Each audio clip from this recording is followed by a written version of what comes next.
Jadi waktu itu ada kawan-kawan mengajak saya untuk mendaftar sebagai calon direktur. Saya waktu itu jawab tidak. Kenapa? Karena saya sudah bersumpah tidak mau memegang jabatan apapun di pemerintahan. Itu sumpah? Sumpah. Saya waktu kecil itu tidak pernah bercita-cita jadi guru dan jadi perawat. Itu dua profesi yang memang saya tidak ingin bercita-cita. Pertama gini prinsipnya, saya lebih bagus miskin daripada mengambil uang korupsi. Ya. Jadi artinya apakah di dalam jabatan atau tidak ada jabatan, lebih bagus saya miskin. Nah, jadi artinya saya akan berusaha hanya mengambil mana yang menjadi hak saya sebagai direktur. Yang saya ingat sekali adalah jika yang kamu didik anak yang pintar, tidak ada kamu pun mereka akan jadi manusia. Ya. Tugasmu adalah mendidik anak yang bodoh dan anak yang bandel, sehingga adalah prestasimu ketika anak itu berhasil. Iya. Sebagai direktur nih pasti punya program prioritas. Apa yang akan Bapak laksanakan untuk Poltekkes Kemenkes Aceh ini dalam masa jabatan Bapak ini? Terlibat di komisi independen pemilihan dari seorang perawat yang jadi guru, kemudian terjun di dunia yang mungkin sangat jauh. Apa pertimbangannya pada saat itu? Waktu itu saya pulang dari Jakarta, saya teringat mama saya suka pakai daster, saya beli satu daster. Ternyata daster itu tidak pernah dipakai beliau. Belum sempat dipakai. Belum sempat dipakai karena beliau meninggal. Mungkin itu yang saya ingat. Momen yang paling menyedihkan ya. Kan ada bakti kita pada orang tua mungkin ya. Dan saya tidak sempat menunggu beliau sampai meninggal, menyaksikan. Ya.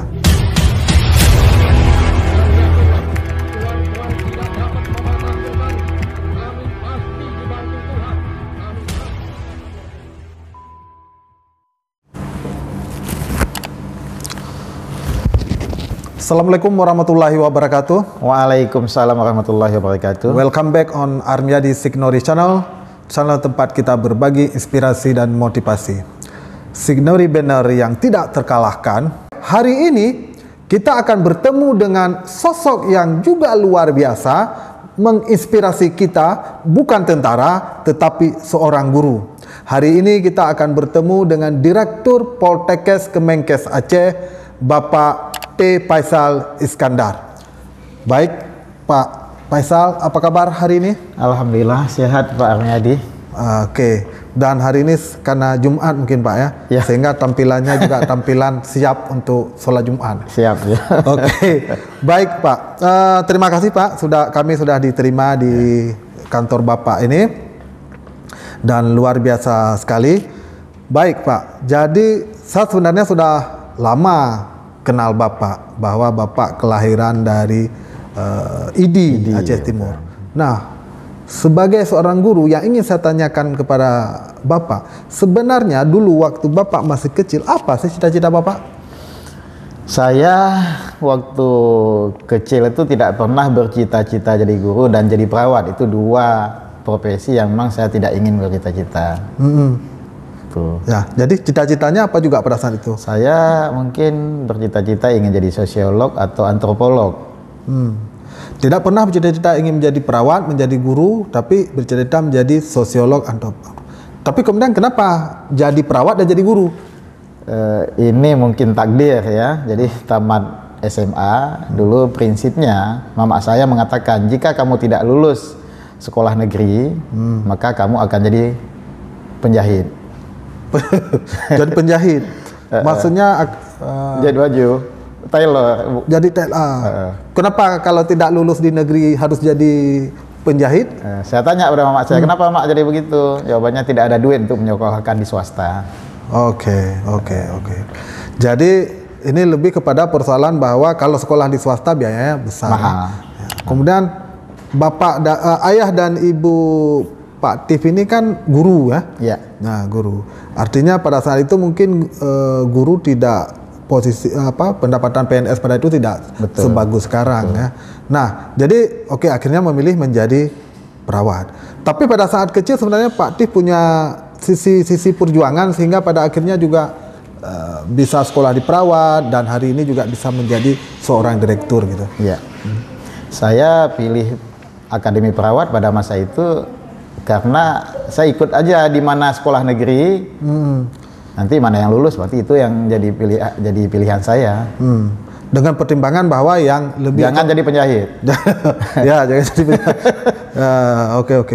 Nah, pada saat Pak Tif ini muda dulu, dengan orang tua yang guru SD dulu ya. SD. Nah, tentu kan ini perjuangan berat juga untuk bisa sekolah. Apalagi Pak Tif ini berapa? 4 bersaudara ya? Berlima, tentu biaya besar. Nah, pada saat kecil dulu apakah Pak Tif juga sudah memikirkan bahwa untuk sekolah butuh biaya besar dan mungkin Pak Tif melakukan sesuatu pada saat itu? Pertama dulu bapak saya itu sangat disiplin. Jadi artinya dengan keterbatasan uang yang ada pada masa itu, beliau sudah menjatah bahwa jajan itu misalnya 50 rupiah per hari itu untuk SD. Kemudian SMP naik 100. SMA 150 rupiah per hari ya. Per hari. Jadi tentu tidak cukup untuk kebutuhan anak-anak. Jadi oleh karenanya saya cari sendiri karena orang tua tidak akan mau menambah. Jadi apa yang dilakukan oleh Pak Tif untuk penambahan uang saku itu? Dulu di halaman di belakang rumah itu peninggalan nenek itu ada pohon mangga yang besar dan juga ada pohon asam Jawa. Jadi saya kalau musim mangga saya bangun jam 4 pagi itu untuk mengutip lebih cepat jangan dikutip oleh sepupu saya. Jadi bangun jam 4 berarti sebelum subuh ya? Sebelum subuh sudah bangun. Dan berlomba bangun dengan sepupu gitu kan? Iya betul. Untuk mangga lebih cepat yang jatuh karena mangga itu akan saya jual di sekolah. Di SD. Dulu saya SD nomor 3 ID. Selain dari mangga kadang-kadang asam Jawa tadi. Karena anak-anak di pinggir sekolah itu kan dekat pantai. Jadi dekat Kuala ID. Jadi mereka suka makan asam Jawa. Jadi saya ikat beberapa ini nanti saya jual. Itu sampai SMA? Tidak, itu SD ya. Jadi jam istirahat anak-anak lain istirahat saya jualan. Ya, luar biasa sekali. Kemudian setelah SMA di Langsa juga ya? Di ID juga. Kemudian kan masuk sekolah Akper.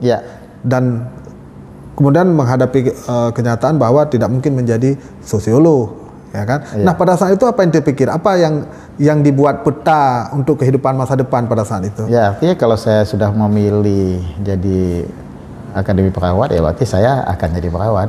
Jadi saya tidak membayangkan jadi guru, saya cuma menyiapkan diri untuk bekerja di rumah sakit sebagai perawat.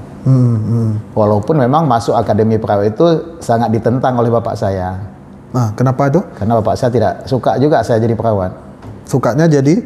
Bapak saya suka saya teknik sipil. Pertimbangannya kenapa itu? Cita-cita beliau. Ingin jadi teknik sipil, tapi ternyata beliau jadi guru. Akhirnya berharap anaknya ada salah satu teknik sipil. Kemudian dari kan berlima saudara, ada yang jadi teknik sipil dari berlima saudara? Tidak ada, teknik kimia yang ada. Kemudian Pak Tif selesai Akper menjadi guru SPK ya. Luar biasa sekali karena saya tahu pada saat usia muda juga Pak Tif waktu itu sudah menjadi ketua prodi keperawatan di Langsa ya. Ya, di usia 32 tahun. 32 tahun. Tapi ada yang menarik sebenarnya dari Pak Tif. Ketika kemudian Pak Tif bukan terlibat sebenarnya, ikut dalam KIP, terlibat di Komisi Independen Pemilihan dari seorang perawat yang jadi guru, kemudian terjun di dunia yang mungkin sangat jauh. Apa pertimbangannya pada saat itu? Pertimbangannya sebenarnya saya suka melakukan hal-hal yang sifatnya baru. Sebagai menjadi sebuah tantangan. Jadi ketika saya melihat ada seleksi penerimaan untuk menjadi anggota komisioner pemilihan umum atau KPUD Kota Langsa atau di Aceh disebut dengan KIP. Jadi akhirnya saya daftar. Dan berapa periode? 1 periode ya? 1 periode. Kemudian saya juga coba menjadi anggota KIP Aceh. Itu sebagai cadangan keempat. Lulus cadangan keempat, tapi tidak ada yang mundur dari personil itu. Akhirnya saya tidak pernah masuk ke dalam jajaran komisioner Aceh. Kemudian juga Bapak aktif di PMI Palang Merah Indonesia, Iya, betul. Aceh Timur, 2 periode. Kota Langsa. Kota Langsa ya. 2 periode. 2 periode. Nah, itu juga luar biasa menarik ya. Iya. Karena menjadi ketua PPNI 2 periode yang sebenarnya PMI 2 periode yang sebenarnya Bapak juga itulah basicnya adalah perawat dan guru. Iya, betul. Ya, oke. Nah, mungkin ada pengalaman-pengalaman menarik pada saat jadi di PMI itu? Pertama, saya waktu itu tidak terlalu mengenal PMI. Cuma ketika itu saya mengajar di Muhammadiyah. Nah, di sebelah lokal yang saya mengajar ada rapat tentang pembentukan PMI Kota Langsa. Kebetulan ada kawan saya 1 orang. Saya tanya, kalian ngumpul ada apa? Kami mau bentuk PMI Kota Langsa. Oh, kalau begitu tolong letakkan saya jadi pengurus. Nah. Di mana saja juga boleh, yang penting saya masuk ke dalam kepengurusan. Ya. Itu tahun 2007. Ya. 2006 lah ya, 2006 awal. Oke. Kemudian juga aktif di PPNI ya? PPNI, saya PPNI jadi ketua untuk Aceh Timur dari sejak tahun 2000. Oke. Kemudian pada saat Bapak di masa konflik, Ya. kita bisa membayangkan ID Aceh Timur, Aceh Utara itu adalah memang pusatnya konflik. Ada pengalaman yang menarik pada saat itu? Pengalaman pertama kalau atas nama PPNI, pada saat itu kami harus meregistrasi perawat dan memberikan kartu anggota. Cuma karena situasi politik dan lain-lain pada masa itu akhirnya karena konflik ya. Akhirnya saya duduk dengan pengurus, kartu anggotanya apa kita tulis, karena kalau ada I agak susah juga di Aceh. Ya. Akhirnya kami membuatnya kartu anggota perawat Aceh. Logonya tetap PPNI. Oke.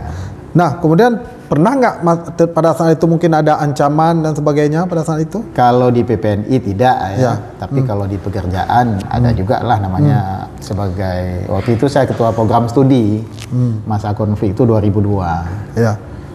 Jadi adalah dalam bentuk apa pada saat itu? Waktu itu ada yang datang masa di penerimaan mahasiswa baru, itu kan ada yang minta diluluskan. Setelah diperiksa ternyata pendek.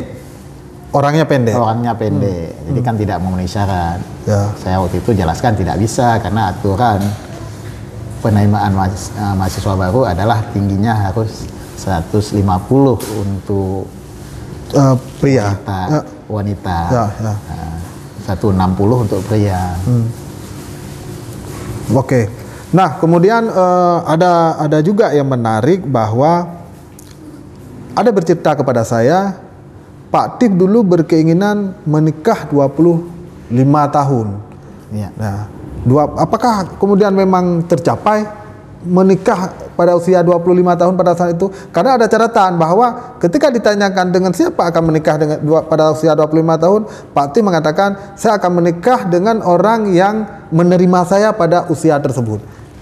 Betul, itu saya waktu itu di Akbar masih kuliah, itu kan biasa kita kongko-kongko dengan kawan-kawan, ditanya, kamu kapan mau menikah?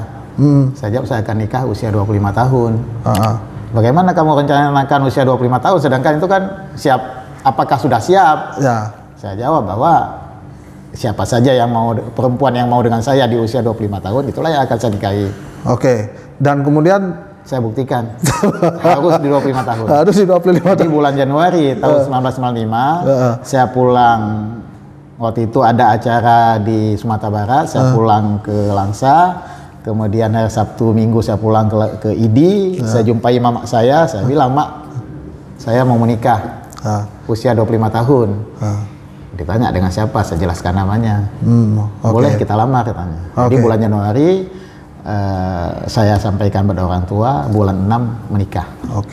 Jadi pada Signori Banner, terutama yang Bapak yang berusia muda ini, mungkin sudah bisa membuat rencana seperti Pak Tif ini, menikah pada usia 25 tahun. Dengan siapa? Ya siapa saja yang bersedia menikah pada saat kita berusia 25 tahun. Oke, baik Pak Tif. Kemudian kan Pak Tif hari ini menjadi Direktur Poltekkes Kemenkes Aceh. Ya. Bisa diceritakan bagaimana kok bisa Pak Tif ini jadi Direktur Poltekkes? Ini kan mungkin pertama kadarullah ya, itu pasti. Yang kedua adalah memang kerjaan saya di Langsa, di prodi luar kampus utama. Jadi waktu itu ada kawan-kawan mengajak saya untuk mendaftar sebagai calon direktur. Saya waktu itu jawab tidak. Kenapa? Karena saya sudah bersumpah tidak mau memegang jabatan apapun di pemerintahan. Itu sumpah? Sumpah. Oke. Nah, dalam konteks ini? Ya, kemudian saya karena banyak permintaan memang dari teman-teman, kenapa tidak daftarlah kamu.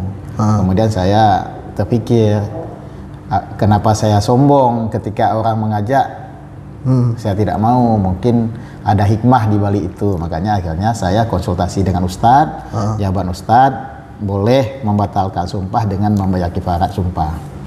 Tuh, akhirnya Bapak bayar kifarat sumpah saya bayar kifarat agar bisa mencalonkan diri ke direktur Poltekkes begitu. Luar biasa. Baru kali ini saya dengar ada kasus seperti ini. Oke. Dan kemudian memang waktu itu saya lulus seleksi, kemudian ditunjuk sebagai wakil direktur 3 selama 2 tahun. Kemudian ya ini sekarang saya diberikan tanggung jawab untuk menjadi direktur selama 2 tahun ke depan sampai 2022. Oke. Nah, Bapak sebagai direktur nih pasti punya program prioritas. Apa yang akan Bapak laksanakan untuk Akper Poltekkes, untuk Poltekkes Kemenkes Aceh ini dalam masa jabatan Bapak ini? Ya, kami pertama kan Poltekkes ini Poltekkes yang besar dengan 21 program studi dan tersebar di banyak kabupaten kota sebagai program studi di luar kampus utama. Jadi dengan jumlah tenaga yang besar, dengan kampus yang dengan jangkauan yang luas, tentu memprioritaskan sesuatu itu tidak bisa semerta-merta, apalagi dengan masa cuma 2 tahun. Ya, tentu skala prioritasnya kembali tetap kepada pencapaian visi dan misi. Jadi artinya memperbanyak lektor kepala, mendorong banyak yang jadi dokter, mendorong banyak yang akan ada yang menjadi profesor, mendorong supaya ada jurnal-jurnal terpublikasi internasional. Jadi kalau saya simpulkan sepertinya prioritas utamanya adalah lebih ke SDM ya, sumber daya manusia. SDM. Oke, baik. Nah, ada satu lagi, karena Bapak ini guru dan hari ini juga seorang, kita kata birokrat gitu kan. Ada persoalan besar di kita, ini bukan cerita Poltekkes, ini cerita Indonesia. Bahwa ketika sebenarnya dengan pendidikan kita berharap menghadirkan manusia-manusia yang berkualitas, jujur, tidak melakukan korupsi. Tapi persoalan sekarang adalah korupsi luar biasa ini. Nah, apa ini yang Bapak, saya ingin bertanya, apakah Bapak punya semacam tekad bahwa saya tidak akan melakukan itu, dan saya ingin mahasiswa saya juga punya mental untuk tidak melakukan itu. Oke, baik. Saya ya kalau memang korupsi ini kan, saya pertama begini prinsipnya, saya lebih bagus miskin daripada mengambil uang korupsi. Jadi artinya apakah di dalam jabatan atau tidak ada jabatan, lebih bagus saya miskin. Nah, jadi artinya saya akan berusaha hanya mengambil mana yang menjadi hak saya sebagai direktur. Itu saja yang mungkin saya bertekad untuk itu dan memperteguhnya supaya bisa saya laksanakan. Oke. Kemudian karena ini bicara sebagai direktur Poltekkes yang mengelola begitu banyak mahasiswa, tentu kita juga berpikir bahwa kita berharap ke depan lulusan-lulusan Poltekkes ini juga menjadi lulusan yang handal, siap pakai. Karena kita melihat beberapa kasus yang terjadi di perawat, utama di Aceh juga sepertinya juga kesalahannya memang ada di kemampuan perawat kita yang sedikit teledor. Nah, mungkin Bapak punya ide apa yang harus dilakukan itu? Ini kita kan punya program studi yang banyak. Ini saja khusus untuk perawat aja. Oke, mungkin dari sisi perawat dulu. Sisi perawat ya. Jadi kita pertama untuk tahun ini merencanakan menerima mahasiswa dari jalur penelusuran minat dan prestasi. Nah, itu boleh diterima maksimal 50% dari total alokasi. Jadi artinya kalau untuk prodi keperawatan perlu 80 orang, kami bisa menerima 40 orang dari jalur berprestasi. Masuk ke sekolah ini karena prestasi. Iya, karena prestasi. Oke. Kalau yang untuk jurusan-jurusan lain demikian juga sama juga. Jadi target kami adalah jika memang pada alumni tertentu, prodi tertentu punya peluang untuk bekerja ke luar negeri, makanya targetnya adalah bagaimana merekrut yang punya kemampuan bahasa.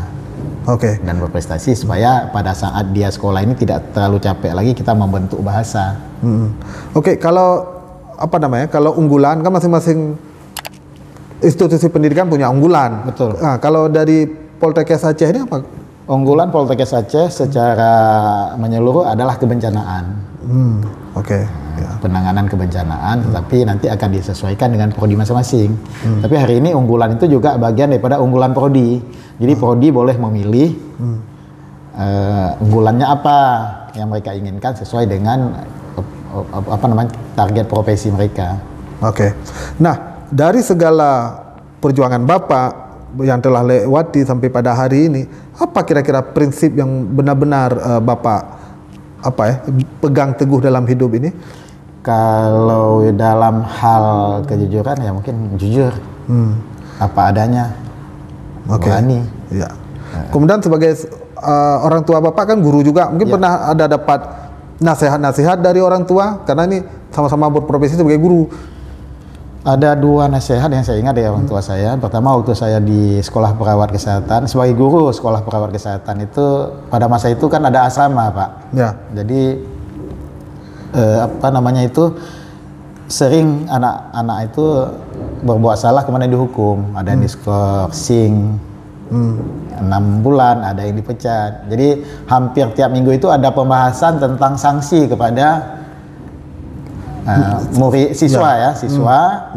Dan saya masih lajang waktu itu.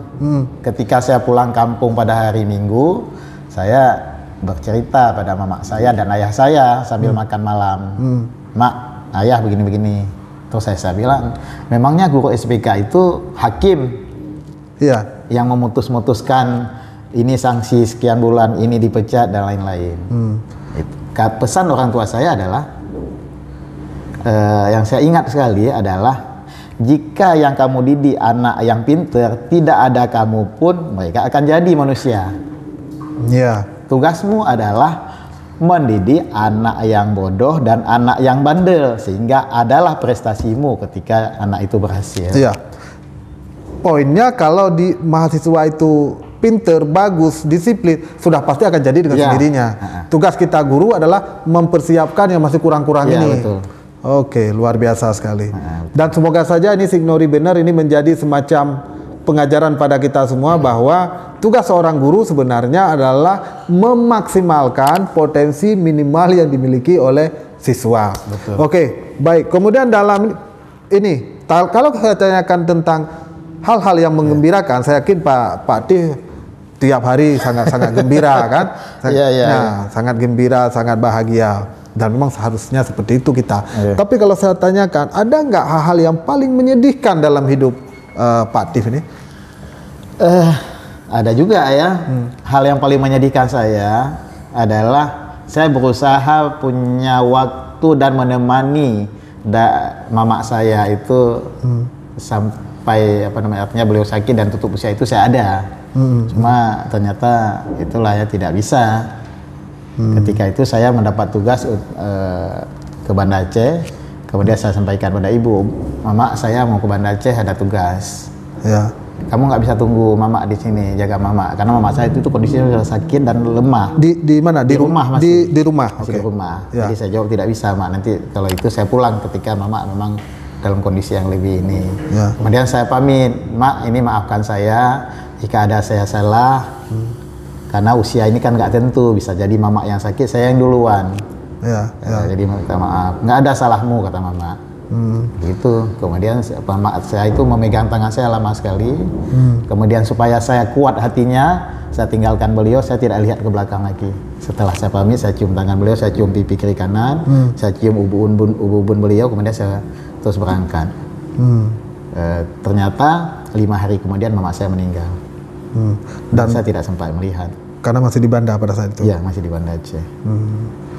Itu yang mungkin momen yang momen sedih ya. Kemudian saya juga sempat beli daster satu waktu itu, saya pulang dari Jakarta, saya teringat mama saya suka pakai daster, saya beli satu daster. Ternyata daster itu tidak pernah dipakai beliau. Belum sempat dipakai karena beliau meninggal.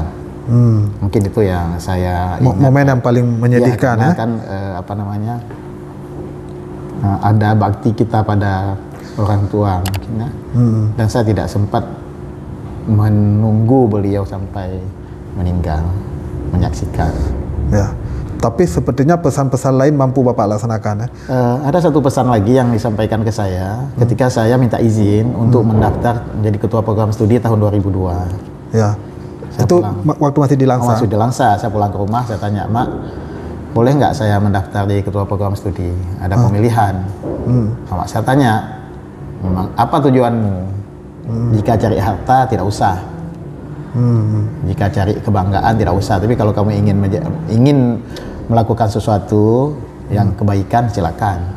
Oke, luar biasa sekali. Mungkin itu. Nah, baik, luar biasa sekali Pak Tif. Ya. Sebelum kita akhiri ini perbincangan kita, mungkin ada Pak Tif yang ingin sampaikan kepada generasi muda, mahasiswa, supaya ya mereka yang pertama juga harus jadi petarung itu. Kemudian juga menjadi orang yang memang patuh dan selalu ikut orang tua begitu ya. Mungkin ada yang ingin disampaikan? Kepada adik-adik mahasiswa dan juga mungkin yang lain-lain yang masih muda, saya ingin memesankan bahwa karakter kepribadian itu paling penting. Kejujuran, kedisiplinan, ketegasan, keberanian.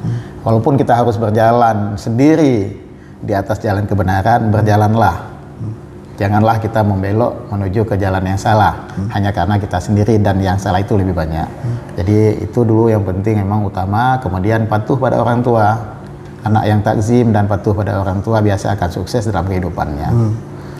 Itu saya ingin pesankan. Ya, oke, baik. Terima kasih Pak Tif. Ya. Dan juga para Signori Banner, ada satu yang ingin saya tambahkan dari nasihat Pak Tif tadi. Coba Anda perhatikan di sekeliling, di lingkungan kita. Kita melihat orang-orang yang terlihat hidupnya sangat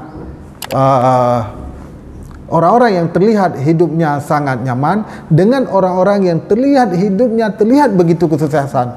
Coba perhatikan betapa dia hubungan dekatnya dengan orang tua. Mungkin kita bisa menemukan orang-orang yang punya kedekatan dengan orang tua biasanya hidupnya akan lebih nyaman dari yang kebalikannya. Baik, sekian, terima kasih. Assalamualaikum warahmatullahi wabarakatuh.